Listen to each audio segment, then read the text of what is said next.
Students welcome to RB classes. Students आज हम exercise 1.2 start करेंगे। इस एक्सरसाइज को स्टार्ट करने से पहले हम कुछ डिवीजन रूल्स पढ़ेंगे, ठीक है। तो कोई नंबर डिविजिबल है 2 से, हमें कैसे पता चलेगा कि वो डिविजिबल है 2 से?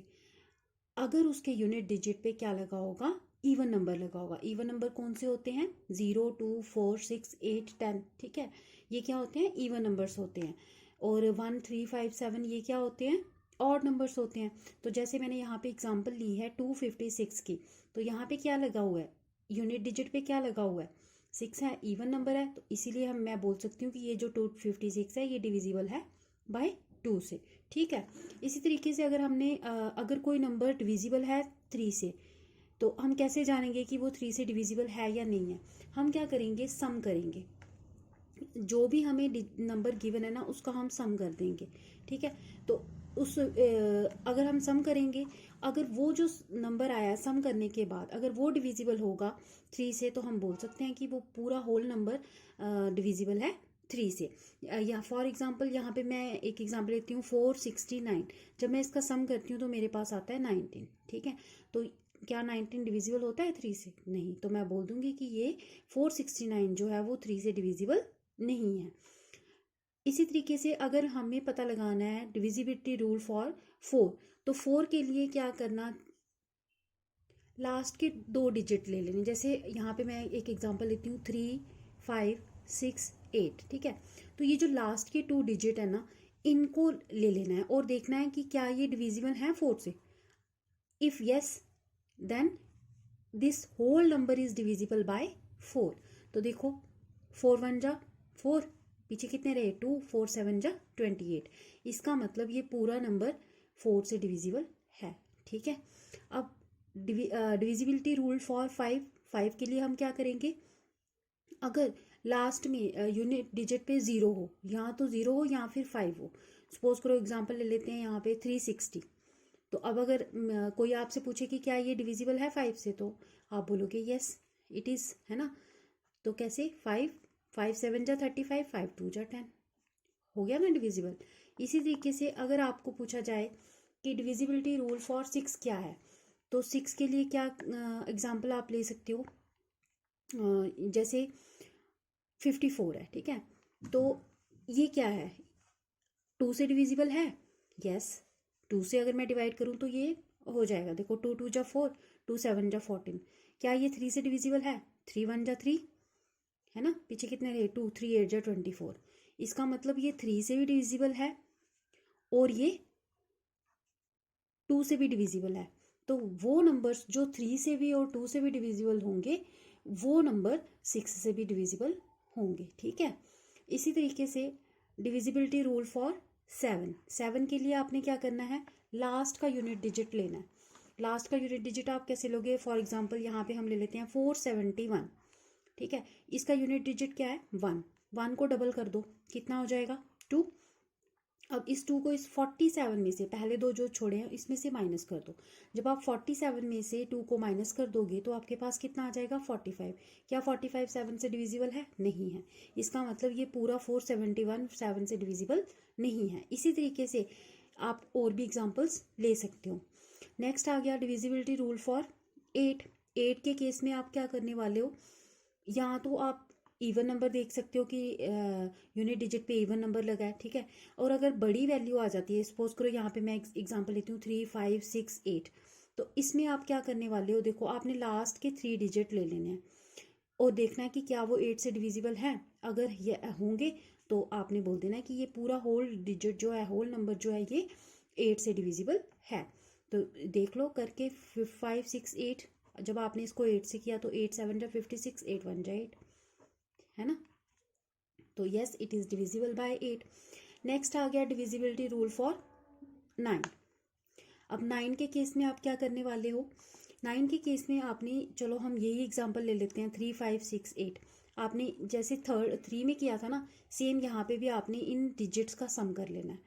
अब जैसे मैं यहाँ पे इसका सम कर रही हूँ तो मेरे पास कितना आ रहा है?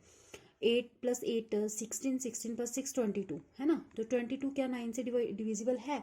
नहीं है।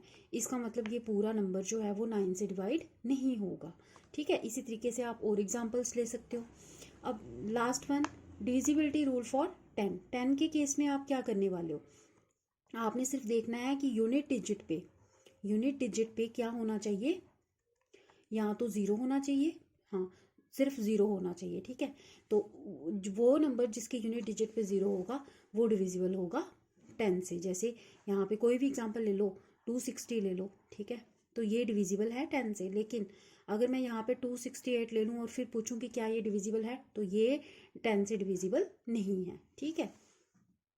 तो चलिए हम अब स्टार्ट करते हैं exercise 1.2। Express each number as a product of its prime number. इसकी हमने प्राइम फैक्टराइजेशन करनी है। 5 पार्ट्स हैं, तो 1 बाय 1 हम करेंगे। जैसे 140 पहले आपको दिया हुआ है, तो आपने इसकी प्राइम फैक्टराइजेशन करनी है। हमने हमेशा छोटे से स्टार्ट करना है, ठीक है। अगर ये 2 से जा रहा है तो हमने पहले 2 से ही इसको काटने की कोशिश करनी है, ठीक है। 2 7 जा 14, 0 एज इट इज, 2 3 जा 6, 1 यहाँ पे गया, 2 5 जा 10।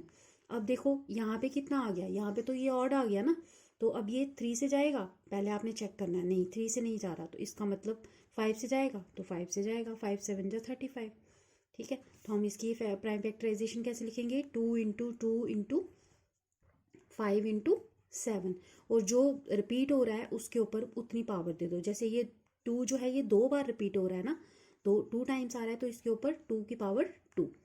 5 1 टाइम आ रहा है तो इसको एक ही बार लिखो, इसको, यही आपका आंसर है। इसी तरीके से आपका सेकंड पार्ट है 156। तो 156 को हम कैसे करेंगे, इसके भी यहाँ पे यूनिट डिजिट पे इवन नंबर है, तो चलो 2 7 जा 14, एक इधर गया, 2 8 जा 16, अगेन इवन नंबर है, 2 3 जा 6 और ये 2 9 जा 18। अब ये 3 से जाएगा क्योंकि 3 और यहाँ पे 9, 3 1 जा 3, 3 3 जा 9। अब 13 तो अपने ही टेबल में आएगा, तो इसकी हम प्राइम फैक्टराइजेशन कैसे लिखने वाले हैं, 2 इंटू 2 इंटू 3 इंटू 13, ठीक है। तो 2 रिपीट हो रहा है 2 बार, तो 2 की पावर 2 इंटू 3 इंटू 13, यही आपका क्या है, आंसर है, ठीक है। इसी तरीके से नेक्स्ट पार्ट है आपका 3825, ठीक। अब इसको करो, यहाँ पे यूनिट डिजिट पे 5 लगा है, तो हो सकता है ये 5 से जाए, है ना, तो 5 से ही हम स्टार्ट कर लेते हैं। 5 7 जा 35, पीछे कितना रह गया 3, यहाँ पे 3 आ गया, 32 हो गया। 5 6 जा 30 और 2 5 5 जा 25, ठीक। अगेन 5 है तो 5 1 जा 5, यहाँ पे 2 चला गया, 5 5 जा 25, 1 यहाँ पे, 5 3 जा 15। उसके बाद यहाँ पे 3 से 3 5 जा 15, 3 1 जा 3, और नेक्स्ट पे 51 चला जाएगा, 3 से 3 1 जा 3, पीछे कितना रहा 2, 3 7 जा 21। तो इसकी प्राइम फैक्टराइजेशन क्या होगी, 5 इंटू 5 इंटू 3 इंटू 3 इंटू 13, ठीक है। अब जो रिपीट हो रहा है उसके ऊपर पावर देते जाओ। 5 कितनी बारी रिपीट हो रहा है, 2 बार, तो 5 की पावर 2। 3 कितनी बारी रिपीट हो रहा है, 2 बार, तो 3 की पावर 2, और 13 एज इट इज, यही आपका आंसर है। इसी तरीके से फोर्थ पार्ट है आपका 5005, है ना, तो आप इसको कैसे करोगे, 5 1 जा 5, 0 0 एज इट इज, 5 1 जा 5। अब ये किससे जाएगा, 7 से, 7 1 जा 7, पीछे कितने रह गए 3, 7 4 जा 28, पीछे कितने रह गए 2, 7 3 जा 21।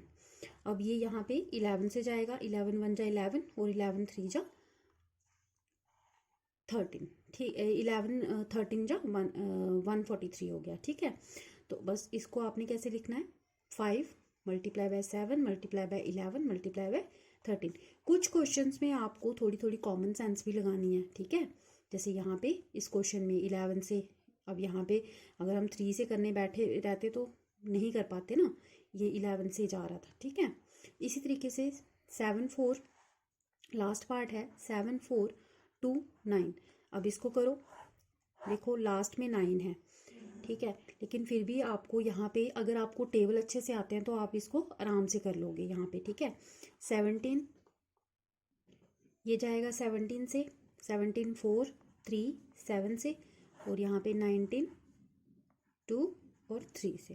तो इसको हम कैसे लिखेंगे, 17 इंटू 19 इंटू 23, तो ये बन गई आपकी प्राइम फैक्टराइजेशन। तो यही था आपका क्वेश्चन नंबर 1।